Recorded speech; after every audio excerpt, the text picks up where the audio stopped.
আজকের এই নতুন পর্বে সবাইকে স্বাগত। আজ আমরা এমন একটা রোমাঞ্চকর ঘটনার গভীরে ডুব দিতে চলেছি যেখানে রিয়েল এস্টেট দুর্নীতির এক অন্ধকার বাস্তবের সাথে মিশে আছে হাড় হিম করা অতি প্রাকৃত ভয়। আমাদের আজকের আলোচনার বিষয় জনপ্রিয় এবং গা ছমছমে থ্রিলার ১৩ তলার আতঙ্ক। চলুন বেশি কথা না বাড়িয়ে সরাসরি এই রহস্যের পরতগুলো একে একে খুলে ফেলা যাক। আচ্ছা, চলুন প্রথমেই এই ঘটনার একেবারে মূল জায়গায় পৌঁছানো যাক। ওকে ছেড়ে দে, আগে তুই এই আবাসন ছেড়ে চলে যা। ভেবে দেখুন, একটা নির্জন ফ্ল্যাট, বাইরে তুমুল বৃষ্টি, আর তার মাঝে এক অশরীরী আত্মার এমন বজ্রকঠিন হুঙ্কার। এটি কোনো সাধারণ মানুষের নির্দেশ ছিল না, বরং এক ভয়ানক লড়াইয়ের চূড়ান্ত মুহূর্তের সংলাপ। কিন্তু ঠিক কিভাবে শুরু হয়েছিল এই ভয়ঙ্কর রাতটা? কিভাবে একটা সাধারণ দৈনন্দিন ফুড ডেলিভারি, তাও আবার এক দুর্যোগপূর্ণ বৃষ্টির রাতে, রিয়েল এস্টেট দুর্নীতি আর অতিপ্রাকৃত শক্তির বিরুদ্ধে এক ভয়ঙ্কর লড়াইয়ে পরিণত হতে পারে? আজকের এই সম্পূর্ণ বিশ্লেষণে আমরা ঠিক এই প্রশ্নেরই উত্তর খুঁজব। আমরা একদম ধাপে ধাপে দেখব কিভাবে সৌরভ নামের এক নিরীহ ডেলিভারি বয় নিজের অজান্তেই এক ভয়ঙ্কর ফাঁদে পা দিয়েছিল। তো ঘটনার শুরুটা বুঝতে গেলে আমাদের একেবারে প্রথম ধাপে যেতে হবে, আমাদের প্রথম অধ্যায়, রহস্যময় ডেলিভারি। একটু কল্পনা করুন পরিস্থিতিটা। সৌরভ নামের এক সাধারণ ছেলে, যে নিজের পরিবারের মুখে অন্ন তুলে দেওয়ার জন্য হাড় ভাঙা খাটুনি খাচ্ছে। গভীর রাত, বাইরের আকাশ মেঘে ঢাকা, যে কোনো মুহূর্তে নামতে পারে তুমুল বৃষ্টি। কিন্তু ওই যে দিন শেষে ক্লান্ত হলেও শুধুমাত্র দুটো বাড়তি টাকা উপার্জনের মরিয়া তাগিদ তাকে এই খারাপ আবহাওয়ার মধ্যেও কাজ চালিয়ে যেতে বাধ্য করছে। ওর এই সাধারণ প্রাত্যহিক জীবনের লড়াইটাই কিন্তু আসন্ন বিপদের ভয়াবহতাকে আরও কয়েকগুণ বাড়িয়ে দেয়, কারণ সে ঘুণাক্ষরেও জানত না সে আজ কোথায় পা রাখতে চলেছে। এবার এখানকার সবচেয়ে ইন্টারেস্টিং পয়েন্টটা হলো এই জিনিসগুলোর তালিকা। মানে সাধারণ ডেলিভারিতে মানুষ কি অর্ডার করে? খাবার বা মুদিখানার জিনিসপত্র, তাই তো? কিন্তু সৌরভের ব্যাগে থাকা জিনিসগুলোর দিকে একবার লক্ষ্য করুন। কালো তিল, কালো সর্ষে, সিঁদুর আর কৌড়ি, এগুলো তো কোনোভাবেই সাধারণ গ্রোসারি নয়, বরং এগুলো হলো গুপ্ত তান্ত্রিক সাধনা বা ডাকিনী বিদ্যার অত্যন্ত জরুরি কিছু উপকরণ। এই অদ্ভুত অর্ডারটাই ছিল আসন্ন বিপদের প্রথম অশনি সংকেত। এরপর সৌরভ এসে পৌঁছায় সেই নির্দিষ্ট ঠিকানায়, একটি নিস্তব্ধ ১৪ তলা কমপ্লেক্সে। আর এখান থেকেই শুরু আমাদের পরবর্তী পর্যায়, ১৩ তলার ফাঁদ। লিফটে ওঠার পর সৌরভ স্বাভাবিকভাবে ১৪ তলার বোতাম চাপে। কিন্তু মাঝপথেই হঠাৎ লিফটের আলো কাঁপতে কাঁপতে নিভে যায়। চারপাশ খুটখুটে অন্ধকার। ঠিক সেই মুহূর্তে তার ফোনে একটা অচেনা নম্বর থেকে কল আসে। ভাবুন তো, ওই অন্ধকারে ফোনের ওপার থেকে এক যান্ত্রিক হিমশীতল গলায় কেউ বলে উঠছে, বাঁচান স্যার, বাঁচান, আমি জানি না কোন ফ্লোরে আটকে পড়েছি, এখানে সব কিছু অন্ধকার। সৌরভ কিছু বুঝে ওঠার আগেই অদ্ভুতভাবে লাইনটা কেটে যায়। এই ঘটনাগুলো আমাদের দুটো বড় রহস্যের মুখোমুখি দাঁড় করিয়ে দেয়। প্রথমত, ওই ভয়ঙ্কর পরিস্থিতিতে ফোনে কে সাহায্য চাইছিল? আর দ্বিতীয়ত, সবচেয়ে অদ্ভুত ব্যাপার হলো লিফটের প্যানেলে ওই ১৪ তলার বোতামের ওপর একটা লাল সেলোটেপ লাগানো ছিল। কেন এই সতর্কতা? এই লাল টেপটা কি কোনো বিপদের সংকেত দিচ্ছিল, নাকি কাউকে নির্দিষ্ট ওই ফ্লোরে যাওয়ার হাত থেকে আটকানোর চেষ্টা? এই সময়ে সৌরভের চারপাশের পরিবেশটা একবার ভাবুন, একেবারে শিউরে ওঠার মতো। চারপাশের মিটমিট করা আলো, বাতাসে ভেসে থাকা এক স্যাঁতস্যাঁতে সন্ধ্যাগন্ধ, আর ফোনের ফ্ল্যাশলাইটটা দেয়ালে ফেলতেই সৌরভ দেখতে পায় সাদা দেয়ালের গায়ে কালো কালো হাতের ছাপ। শুধু তাই নয়, আধো অন্ধকারে সে লক্ষ্য করে এক দীর্ঘকায়ের ছায়া, যার মাথা একেবারে সিলিং ছুঁয়েছে আর হাতগুলো অস্বাভাবিক লম্বা। একদম বন্ধ করা থমথমে আতঙ্কের পরিবেশ। এরপরে আমরা প্রবেশ করছি আমাদের তৃতীয় অধ্যায়ে, ভয়ঙ্কর তান্ত্রিক চক্র। চলুন দেখি কিভাবে এই পরিস্থিতি আরও ভয়াবহ হয়ে ওঠে।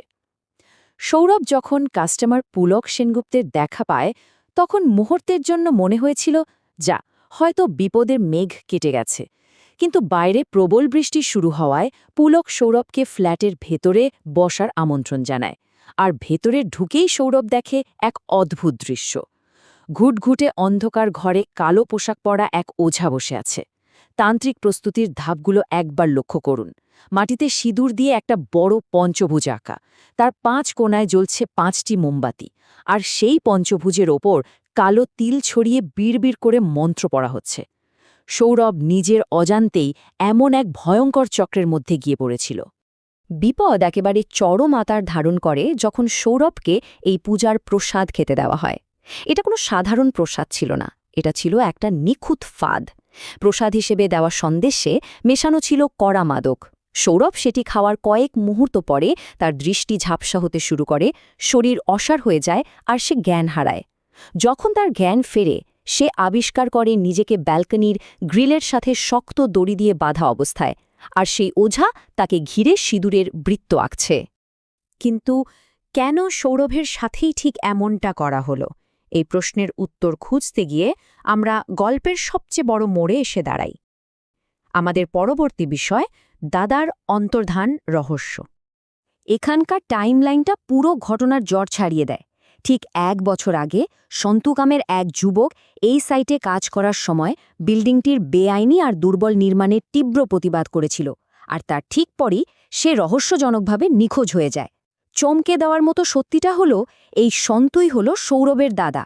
আর আজ সেই প্রমোটার আর ওঝা মিলে সৌরভকে এখানে প্রলুব্ধ করে এনেছে, যাতে সৌরভের উপর অত্যাচার করে সন্তর আত্মাকে, অর্থাৎ এই ফ্ল্যাটের তথাকথিত ভূতকে, চিরতরে এই জায়গা থেকে বিতাড়িত করা যায়।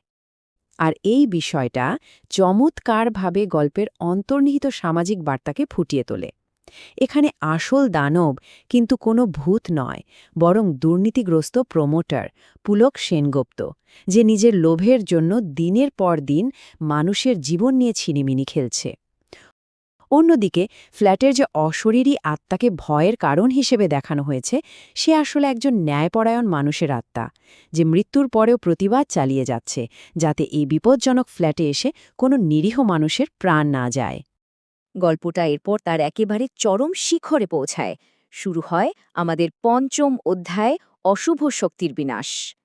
যখন ওঝা সৌরভের উপর অকথ্য অত্যাচার শুরু করে, তাকে পুড়িয়ে মারার চেষ্টা করে, তখন সেই তান্ত্রিক চক্র সম্পূর্ণ বিপরীত ফল দেয়।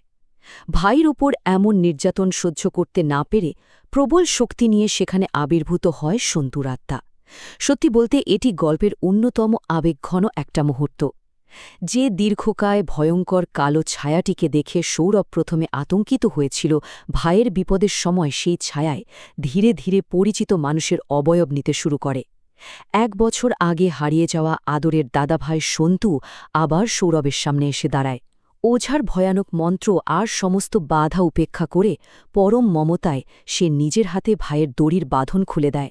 ভাইকে মুক্ত করার পরেই সন্তুর আত্মার আসল ক্রোধ আছড়ে পড়ে ওই দুর্নীতিগ্রস্ত প্রমোটার আর তান্ত্রিকের ওপর। শুরু হয় এক অতি প্রাকৃত ন্যায় বিচার। কোনো কিছুর সাহায্য ছাড়াই ওই 2 অপরাধী শূন্যে ভাসতে শুরু করে। তাদের আর্তনাদ আর বাঁচার আকুতি মুহূর্তের মধ্যে শূন্যে মিলিয়ে যায়। অবৈধভাবে তৈরি করা ওই গোটা ফ্ল্যাটটি যেন প্রবল ভূমিকম্পের মতো থরথর করে কাঁপতে থাকে, যেন এখনই হুড়মুড় করে ভেঙে পড়বে। পরিশেষে এই পুরো ঘটনাটা আমাদের এই গভীর প্রশ্নটা ভাবতে বাধ্য করে। যখন মানুষের লাগামহীন লোভ আর দুর্নীতি নিরীহ মানুষের জীবন কেড়ে নেয়, তখন একটা তথাকথিত ভূতের উপদ্রব কি আসলেই ভয় দেখানোর জন্য, নাকি ন্যায় বিচারের জন্য এক মরিয়া আর্তনাদ? 13 তলার আতঙ্ক কেবল একটা ভয়ের গল্প নয়, এটা রিয়েল এস্টেট দুর্নীতির ভয়াবহ বাস্তবতা আর এক ভাইয়ের নিঃস্বার্থ ভালোবাসার অসামান্য এক দৃষ্টান্ত। আশা করি আজকের এই বিশ্লেষণ আপনাদের সামনে একটা নতুন দৃষ্টিভঙ্গি তুলে ধরেছে। এতক্ষণ সাথে থাকার জন্য অনেক ধন্যবাদ।